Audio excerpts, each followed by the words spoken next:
students তো যিসকল ছাত্ৰ ছাত্ৰী HS 2027 দিবলৈ গৈ আছে তেওঁলোকে 5টা নহয় 6টা নহয় পঢ়িব লাগিব 7টা সাবজেক্ট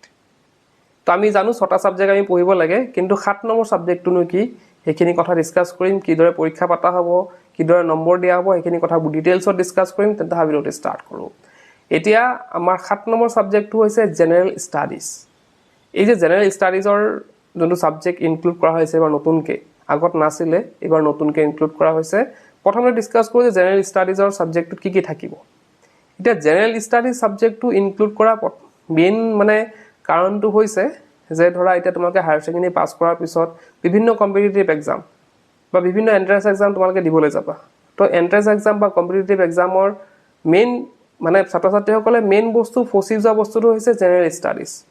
মানে আমাৰ যোনবিলাক জেনাৰেল নলেজ আছে এয়া সায়েন্সৰ ক্ষেত্ৰতে হওক সোশ্যাল সায়েন্সৰ ক্ষেত্ৰতে হওক বা বেলেগ বেলেগ দিশৰ যোনবিলাক জেনাৰেল নলেজ সেইখিনিত আমি মাৰ খাই যাওঁ গতিকে সেইখিনি ছাত্ৰ ছাত্ৰীসকলক আইডিয়া দিবলৈ যে এক্সামত কম্পিটিটিভ এক্সাম হওক বা আমাৰ এন্ট্ৰেন্স এক্সাম বিলাকত কেনে ধৰণৰ কোৱেশ্চন আহে বিশেষকৈ জেনাৰেল ষ্টাডিজত কি কোৱেশ্চন আহে সেইখিনি আইডিয়া দিবলৈ এই সাবজেক্টটো ইনক্লুড কৰা হৈছে এই সাবজেক্টটো হয় তোমালোকৰ পঢ়াৰ বুজাটো অলপ বঢ়াব 7টা সাবজেক্ট যেহেতু গতিকে পঢ়াৰ বুজাটো অলপ বঢ়াব কিন্তু অলপ তোমালোকৰ নলেজও দিব মানে আগন্তুক যেতিয়া তোমালোকে প্ৰিপাৰেচন কৰিবা জবৰ কাৰণে বা এন্ট্ৰেন্স এক্সামৰ কাৰণে তেতিয়া অলপ হলে সহজ হৈ যাব বস্তুবিলাক তো যিকি নহওক সিলেবাস আহিলে আমি ক্লিয়াৰ হ'ব পাৰিম যে একচুয়ালি কি আহিব তো মিনিমাম জেনাৰেল ষ্টাডিজত এইবিলাকে থাকে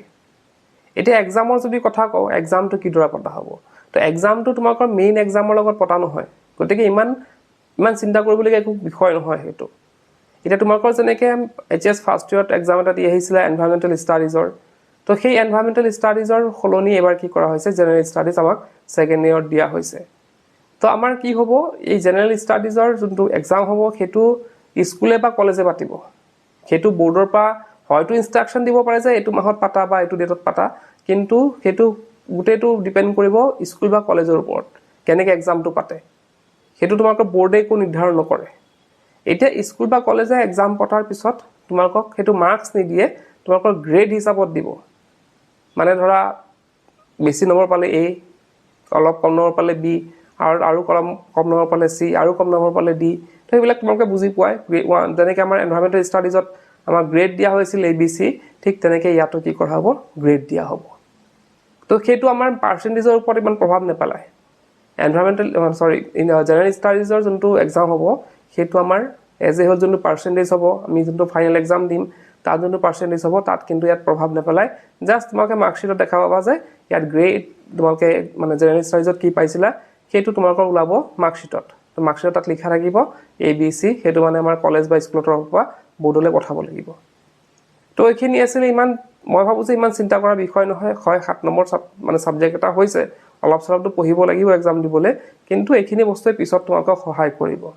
আৰু যেহেতু স্কুল বা কলেজত এক্সামটো পতা হ'ব গতিকে ইমান টাফ এক্সামো নাপাতে তোমাকে জানাই কাৰণ যেহেতু তোমাকৰ HS সেকেন্ড ইয়াৰ এটা ভাল মানে বহুত ডাঙৰ এটা ইয়াৰ গতিকে স্কুলৰ বা কলেজৰ পৰা ইমান প্ৰেছাৰাইজ তোমাকক এই সাবজেক্টটোক লৈ নকৰে গতিকে এইখিনি আছিল হয় 7টা সাবজেক্ট পঢ়িব লাগিব কিন্তু তোমাকে ইমান চিন্তা কৰিব নালাগে হৈ যাব চলি যাব তোমাকে পাৰিবা নিশ্চিতভাৱে তো এইখিনি আছিল বহুতে সুধি আছিল এটো কথা তো তোমাক হয়তো এটা বস্তুখিনি ক্লিয়াৰ হৈছে যে কি হ'বলৈ গৈ আছে তেন্তে আজি ভিডিঅ'ত হেই কৰিলো কি পঢ়িছিলা